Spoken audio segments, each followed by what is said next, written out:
"Behold, your Lord said to the angels, I am going to place a vicegerent on earth." The Arabic word is khalifa. It means a representative or an emissary of mine. "And they said," the angels said, "Will you place therein one who will spread corruption and shed blood, while we celebrate your praises and glorify your holiness?"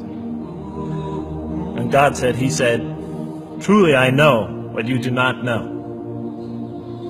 See, that's the verse that hooked me. That's the verse that caught my attention. That's the one that kept on making me read the story again and again and again. Because listen to the way it begins. "Behold, your Lord said to the angels, I am going to place a representative of mine on earth, a vicegerent of mine, an emissary, one who acts on my behalf."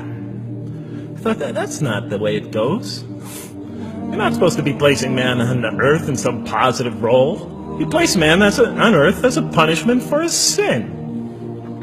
Clearly, I knew the author didn't quite get the point. But still, it was an amazing line. But then I come to the next line, and it says, "And the angels say, will you place therein one who will spread corruption and shed blood, while we celebrate your praises and glorify you?" I looked at it again. I couldn't believe the question. I looked at that and I said, exactly. That would be my question. Why would you create this being, supposedly for some positive role, when he's capable of doing tremendous wrongdoing? When he could spread corruption and shed much blood? Why would you create this violent and pernicious creature when you could create angels? As the angels clearly say, well, we, the angels, celebrate your praises and glorify you. They were asking one of the most fundamental questions in the entire history of religion. Why create you, man, this utterly fallible creature, this creature who could rebel against God's will, who could do such tremendous wrongdoing, who could wreak havoc like no other creature on earth, when you can make them angels? That whole question, everything that I ever thought, everything that I ever experienced, everything that I ever knew was in that question. It was as if the author took my life and wanted to pick out exactly the right question to humiliate me, to provoke me, to anger me.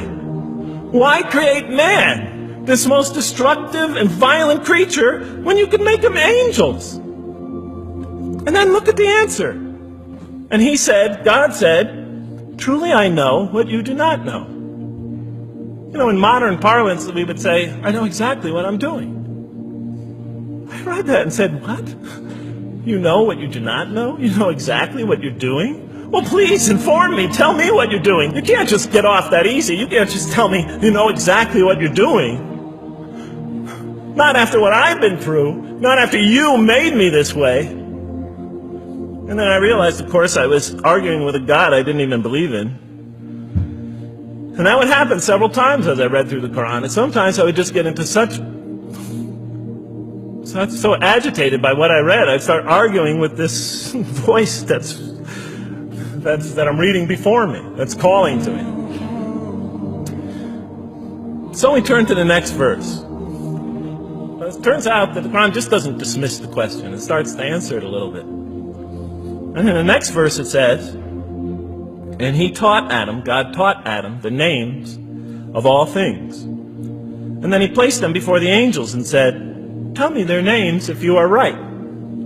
So this verse is clearly referring to the previous one. But notice what it says. "And he taught Adam the names of all things." So here we see Adam is not only just a creature who knows how to name things, who's acquiring the gift of language, but he's also a learning creature. God is teaching him. Now right here, right in this verse, and it'll come even clearer in the subsequent verses, that the very first thing that the Quran is going to emphasize here is man's intellect. He is a learning creature. He is taught. And what is he taught? What is one of the great intellectual gifts he's given in response to the angel's question? The gift of language. Because through language, mankind can not only learn, but he could learn things not only through his own experience, but he could learn things that other people have experienced of times and places that are hundreds, thousands of years and miles separated from him. And so that all our knowledge becomes cumulative. Every generation learning from the generation before it. I'm learning today from authors I read from other sides of the world that may have existed 2,000 years ago. And so we all contribute to our collective learning and knowledge. And so what I'll see later in the Quran, And the Quran will emphasize this again and again and again. Like in one verse it says, read in the name of your Lord who created a man out of a tiny creature that clings. Read, it commands the reader. For your Lord is most bountiful. Why is he most bountiful? What great gift did he give you? For he taught man the use of the pen, and through it taught him what he otherwise could not know. And he taught Adam the names of all things. And then he placed them before the angels and said, tell me their names if you are right. Okay, you have this objection you have this natural question about this creation of mankind. Here, this mankind is this human being, this human creature is a learning creature. He has many intellectual gifts. Here, I'm going to place these things before you. Tell me their names if you are right about man. And what did the angel say? Glory to you. We have no knowledge except what you have taught us. In truth, it is you who are knowing, the wise.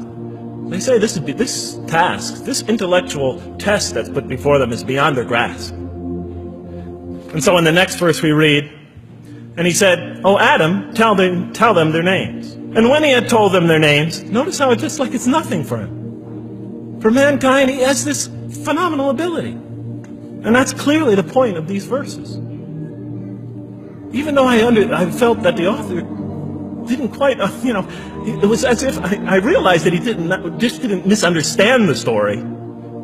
He was taking one of the great stories in the history of humankind, one of the fundamental greatest stories in the history of mankind, and molding it and using it as a vehicle for an entirely original message. And God said, did I not tell you that I know what is unseen in the heavens and the earth? And I know what you reveal and what you conceal? In other words, didn't I tell you I know exactly what I'm doing? I looked at that. What question what did they reveal and what did they conceal? Why are you all looking at me like that? You're starting to scare me. You're all looking very serious. Am I losing you? Wow. Okay. So, they revealed the sinister and evil propensities of man. But what did their question conceal? All you have to do is think about it for a minute. Human beings, yes, they could do evil. Yes, they could do wrong. Yes, they could create misery. But they could also do exactly the opposite. They could choose to do evil. They could choose to do tremendous good. They could choose to do tremendous violence. They could choose to show tremendous compassion. They could choose to live by falsehood. They could choose to live by the greatest truths. So we go on to the next verse. And behold, we said to the angels, bow down to Adam, and they bowed down. But not so Iblis.